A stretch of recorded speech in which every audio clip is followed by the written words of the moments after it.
আসসালামু আলাইকুম প্রিয় দর্শক, সকলে কেমন আছেন? আমিও অনেক ভালো আছি আপনাদের দোয়ায়।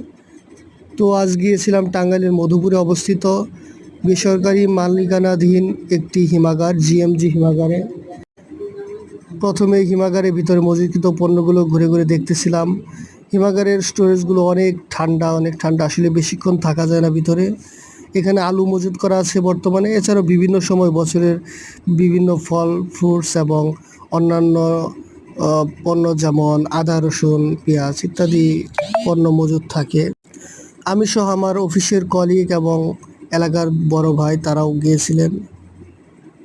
তো আমরা বেশিক্ষণ ঠান্ডায় থাকতে পারলাম না, পরে বের হয়ে আমাদের জিএমজি হিমাগারের অফিস কক্ষটা ঘুরে দেখলাম। অনেক স্পেস আছে, এখানে বসার জায়গা আছে, খুবই সুন্দর পরিবেশ। এখন যেই স্টোরেজ দেখতে পাচ্ছেন এটিও আরেক সাইডে হিমাগারের অংশ, এখানেও আলু মজুত আছে এবং এটি পার্কিং লট এবং তার সামনেই রয়েছে অনেক বড় একটি স্পেস। তো অনেক